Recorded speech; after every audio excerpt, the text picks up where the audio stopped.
Assalamualaikum warahmatullahi wabarakatuh. Perkenalkan, nama saya Hadad Al-Farisi, NIM 2021 101 103 11437. Mata kuliah Pengantar Filsafat Ilmu, Fakultas Hukum Universitas Muhammadiyah Malang. Topik kali ini, apa fungsi penegak hukum? Penegakan hukum adalah upaya seluruh masyarakat hukum, termasuk di dalamnya penegak hukum, untuk menjadikan hukum itu, aturan itu menjadi pedoman dalam kehidupan berbangsa dan bernegara sesuai dengan bidangnya masing-masing. Penegak hukum adalah lembaga atau instansi yang diberikan wewenang oleh undang-undang untuk melakukan penegakan hukum yang berhubungan dengan proses peradilan, yang diartikan sebagai proses pemungsian norma-norma hukum sebagai pedoman perilaku dalam kehidupan bermasyarakat, berbangsa, dan bernegara dalam rangka mewujudkan keadaan yang aman dan tertib demi mensukseskan pembangunan nasional untuk mewujudkan masyarakat yang adil dan makmur sebagai diamanatkan dalam UUD 1945. Fungsi utama penegakan hukum adalah untuk mewujudkan adanya rasa keadilan, kepastian hukum, dan kemanfaatan dalam masyarakat. Dalam proses tersebut, maka harus mencerminkan aspek kepastian dan ketertiban hukum. Jaja Ahmad Yasus menjelaskan ada 5 hal yang menjadi fungsi penegakan hukum, yaitu 1.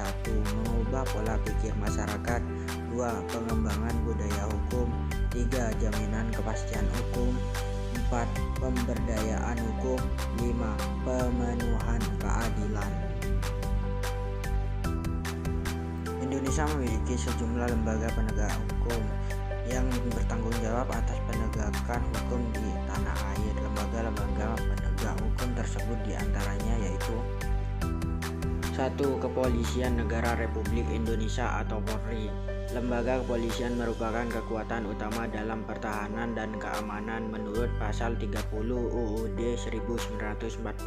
Fungsi dari kepolisian yaitu menjalankan fungsi pemerintahan negara di bidang pemelihara keamanan dan ketertiban masyarakat, penegak hukum, perlindungan, pengayoman, dan pelayan masyarakat. 2. Kejaksaan Negara Republik Indonesia melaksanakan pengendalian pra penuntutan, pemeriksaan tambahan, penuntutan, penetapan hakim dan putusan pengadilan, pengawasan terhadap pelaksanaan pidana bersyarat, pidana pengawasan terhadap pelaksanaan putusan lepas bersyarat, dan tindakan hukum lainnya dalam perkara tindak pidana umum. 3. Komisi Pemberantasan Korupsi atau KPK. KPK dibentuk sebagai upaya untuk meningkatkan daya guna dan hasil guna dalam pemberantasan pidana korupsi. KPK berdiri secara independen dan tidak dalam pengaruh kekuasaan manapun ketika menjalankan tugas dan wewenangnya. Lembaga yang berdiri di tahun 2002 memiliki landasan hukum operasional melalui UU Nomor 30 Tahun 2002. KPK memiliki 5 asas saat menjalankan tugasnya, yaitu kepastian hukum, keterbukaan, akuntabilitas, kepentingan umum, dan proporsionalitas. Kehadiran aparat penegak hukum dalam kehidupan bernegara diharapkan mampu menjadi penjamin keadilan dan kedamaian.